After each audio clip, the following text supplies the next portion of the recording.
pessoal, sejam muito bem-vindos a mais uma aula de robótica. E hoje a gente vai falar sobre um tema bastante diferente, que é a resolução de problemas, tá certo? Mas para a gente começar a pensar assim, como resolver problemas, a gente tem que primeiro pensar em uma outra coisa. O que é um problema? Tá? Aí você vai lá no velho dicionário e procura a definição de problema. Ele vai ser um assunto controverso que pode ser objeto de pesquisas científicas ou discussões acadêmicas, ou uma questão social que traz transtornos e que exige algum grande esforço e determinação a ser solucionado. Então a gente consegue definir problema como algo que pode ser estudado para a gente tentar arrumar alguma solução, tá certo? Diminuindo isso, sumarizando, trazendo para um resumo, tá? A gente pensa que problema é qualquer coisa que demanda uma solução. Então, qualquer coisa que demanda uma solução pode ser um problema. Tá, mas de que isso ajuda? Para que essa aula? Bem, a gente tem que entender que para você pensar em uma solução para alguma coisa, não necessariamente todas as suas ideias vão servir para ser uma solução, nem toda solução vai precisar envolver robótica, por exemplo. Tá? Existem problemas que vão ser resolvidos de forma simples e tem problemas que vão necessitar de uma criatividade grande ou que vão demandar alguma coisa bastante complexa. E para orientar como resolver esse tipo de problema, a gente tem formas de pensar, tá certo? Pensando desse jeito, uma das formas mais antigas de pensar em como resolver problemas é justamente a tentativa e erro, tá certo? Então, quando você lê isso aqui, tentativa e erro, basicamente é como a gente cresce e entende o nosso mundo ao redor. Quando a gente nasce, a gente não sabe andar, e aí a gente vai vendo como as outras pessoas andam, e aí a gente vai tentando e caindo, uma hora a gente consegue andar sozinho. A mesma coisa vai ser na bicicleta. Então, o nosso problema no começo era andar. E aí a gente vai tentando e descobrindo uma solução. Tentando e descobrindo uma solução. A gente vai sempre aprendendo alguma coisa nova que vai fazer a nossa próxima tentativa melhor. Certo? Então, é assim que as coisas evoluem. Muitas invenções foram criadas pensando em melhorar não aquilo que um outro problema que ela poderia resolver, mas às vezes o mesmo problema de uma forma melhor, tá? Então, a gente não vai conseguir achar uma solução velha para um problema novo, tá certo? A gente vai sempre tentar reinventar algumas outras soluções que vão modificar, que vão virar outras coisas para outros determinados tipos de problema. Um dos exemplos clássicos de tentativa e erro é a lâmpada, tá certo?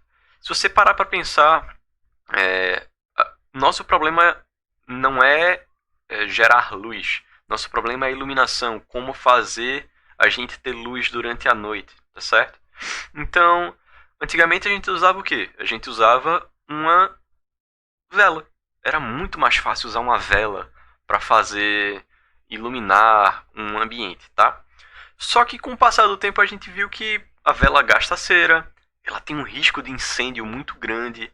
Então, certos locais e fábricas que tinham que deixar iluminado durante a noite para as pessoas trabalharem, acabavam justamente pegando fogo porque tinham muitas velas acesas. E isso, se você imaginar alguns anos atrás, um pouco mais de 100 anos atrás, todas as casas iam ter uma vela. Para você querer ler um livro à noite ou querer fazer alguma coisa na sua casa durante a noite, você teria que ter uma. E aí, como a gente começou a descobrir a eletricidade, quando a gente começou a ter esse acesso mais fácil, Thomas Edison comprou a patente da lâmpada, tá certo? Ele comprou a patente dessa lâmpada aqui. E a dificuldade que ele tinha era em fazer essa lâmpada ficar acesa muito tempo com a eletricidade. Porque esse filamento que tinha dentro dele, na realidade, ele queimava e ele pegava fogo e a lâmpada simplesmente deixava de produzir luz, tá? Então, as pessoas já tinham descoberto a lâmpada antes dele, ele comprou a patente daquela lâmpada e ele passou a tentar descobrir filamentos que poderiam ser melhores e durar muito mais tempo aceso. Só que aí, com o passar do tempo, a gente vai vendo que a nossa necessidade também muda. Por exemplo, quando a gente inventou a lâmpada fluorescente, a nossa preocupação era ter uma lâmpada que durasse ainda mais e que consumisse menos energia, tá certo? Que não esquentasse tanto.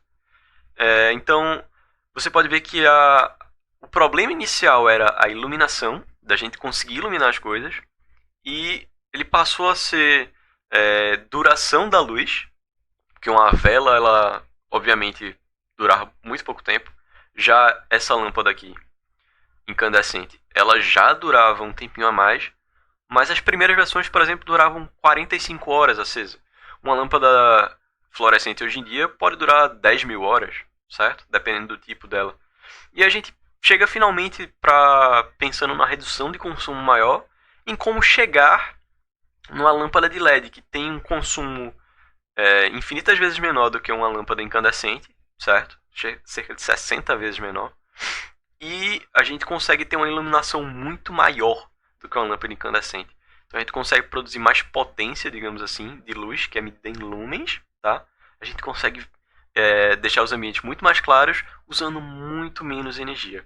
Então, para a gente conseguir desenvolver algum problema bem, é preciso a gente definir bem o que é o problema. Porque a gente começou com o primeiro problema, que era iluminar, depois a gente passou para tentar reduzir, tentar aumentar o tempo que a luz passa acesa, depois a gente passou a reduzir a potência e aumentar a duração, tá? Então, definir o problema é muito importante, você saber o que você quer melhorar para você começar a gerar soluções em cima disso, certo? Então a gente não pode simplesmente ver um problema e tentar jogar diversas soluções que não vão conseguir resolver diretamente uma situação que pode estar num âmbito maior, que ela pode ser algo muito maior do que somente aquele probleminha que você está enxergando. E para isso a gente tem uma forma de pensar que se chama Design Thinking, tá certo? Design Thinking, traduzindo para o português, é o pensamento do design, tá? É você pensar de diversas formas de resolver um problema, mas você está sempre testando aquilo e sempre reavaliando, tentando ver novamente o que pode ser melhorado. E isso traz soluções muito proveitosas. Assim como a gente fez na lâmpada, se a gente tivesse parado na primeira lâmpada, a gente teria um consumo de energia hoje muito grande, que provavelmente a gente não estaria conseguindo lidar com a quantidade de pessoas no mundo. O superaquecimento gerado por essas lâmpadas poderia ser muito grande. Enfim, diversos problemas que teriam se a gente não tivesse evoluído, se a gente não tivesse pensando em criar novas soluções, tá certo? Então, como é que funciona o Design Thinking? Você tem que entender bastante o seu problema. Você tem que pesquisar, você tem que observar e você tem que definir, tá? Você tem que entender, observar e definir. E isso aqui está sempre linkado, tá certo? Ele começa com a observação, você vai entender e você vai definir alguma coisa. E você pode ficar indo e voltando disso aqui sempre, de observar, entender, definir, observar, entender, definir, até você conseguir entender completamente aquele problema. De você conseguir ver todos os lados, todas as vantagens, as desvantagens, de você realmente ter estudado aquilo a fundo, certo? Você ter uma especialização naquilo. E aí você começa a idealizar. O que é idealizar? Você começa a colocar no papel diversas ideias de como você pode resolver aquele problema que você estudou bastante, que você leu sobre ele, que você viu diversas formas, que você consegue ter uma noção bem abrangente daquilo, de como você pode resolver. E aí você vai escrevendo várias ideias, muitas ideias diferentes. Pode ser que envolva robótica, pode ser que não envolva robótica, pode ser uma solução super simples, pode ser uma solução mega complexa. E aí você vai prototipar, que no caso você vai começar a criar pequenas hipóteses das suas ideias, de você botar para teste e ver se ela funciona, botar para teste e ver se ela funciona.